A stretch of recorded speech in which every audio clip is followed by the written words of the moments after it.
नमस्कार मित्रों, welcome to my channel गौर से देखो। वैसे तो मित्रों मैं कवि नहीं हूँ, पर लिखने का शौक़ रहा है तो उस पर कभी कभी कविता निकल ही जाती है। और अगर मैं अपने अतीत में देखूँ तो जब मैं 9th एंड 10th क्लास में था सिंधिया स्कूल में, तो वहाँ एक वीकली रिव्यू निकलता था और उसके अंदर सब लोग अपने लेख या कविताएँ दिया करते थे।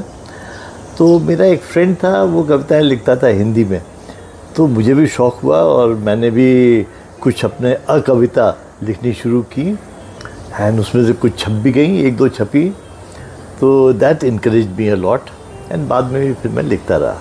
खैर, यहाँ एक पेश है मेरी अभी रिसेंटली लिखी हुई कविता जो मैं आपसे शेयर करना चाहूँगा। अब मुझे रियलाइज़ हो रहा है कि कविता लिखना तब भी आसान है, पर कविता को पढ़ना सही तरह से पढ़ना वो और भी मुश्किल काम है, इसलिए काइंडली बेयर विद मी।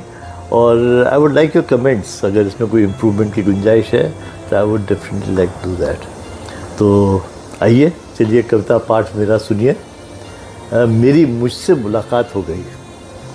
आज सवेरे मेरी मुझसे मुलाकात हो गई। जिन चेहरों में मैं अपने आप को ढूंढता रहता हूँ, आज कड़कती ठंड में, हल्के कोहरे की धुंध में, अचानक सड़क के किनारे बैठे फटे से कंबल में अधलिपटे एक बुज़ुर्ग के या कहें मेरे ही हम उम्र के दीदार हो गए। लगा मेरी मुझसे ही मुलाकात हो गई।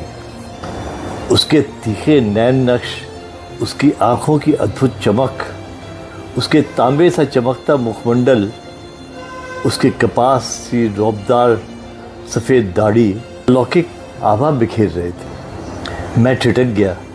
एक कलाकार की दृष्टि से कहूँ तो उस पर मोहित हो गया। ऐसा आकर्षक व्यक्तित्व एक सिटी बस स्टॉप के फुटपाथ पे हड्डी कपा देने वाली ठंडी सुबह गठसी नुमा आकार में सुकड़ा पड़ा था, या कहें बैठा हुआ था।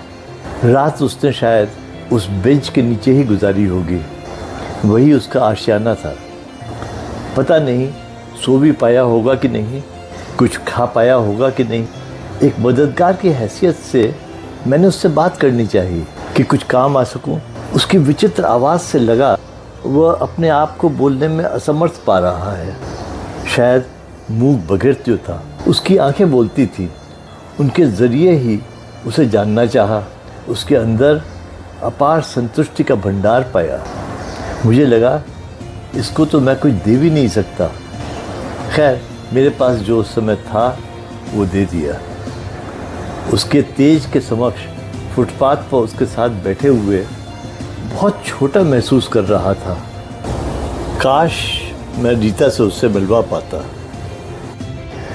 जब रीता थी मैं अक्सर उसे डराया करता था, ये कहकर कि 60 साल की उम्र पार कर बड़ा मन करता है यूं ही कहीं निकल जाऊं, यूं ही बेमतलब भटकूं, दुनिया को फुटपाथ पे बैठ कर देखूं।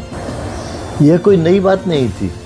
हम अक्सर सवेरे घूमते हुए ऐसी ही ऊटपटांग बातें किया करते थे, पर वो जानती थी कि मैं सच कह रहा हूँ। 20 वर्ष पूर्व वो देख चुकी थी कैसे कॉर्पोरेट जगत छोड़ कला यात्रा पे निकल आया था उसके साथ। वो हर क्षण मेरे साथ थी, हर निर्णय में मेरे साथ थी, पर इस मिशन के लिए वो कभी तैयार नहीं हुई।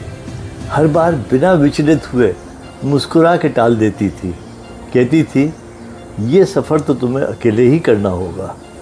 मैं हंस देता था। जब 37 साल से मेरी हर बेवकूफ़ी में साथ देती है तो ऐसा कैसे हो सकता है कि अब न दे। आखिर जाएगी कहाँ। मुझे क्या पता था वो संजीदा थी। मेरी 60वीं वर्षगांठ के 6 माह पूर्व वो हमेशा के लिए चली गई मुझे छोड़ के। नाहक चली गई पगली।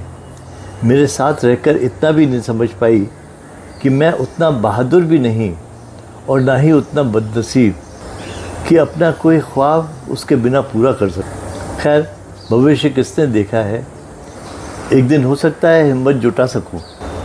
तो मित्रों, ये थी मेरी छोटी सी कविता या कहिए कविता, मुझसे मेरी मुलाकात।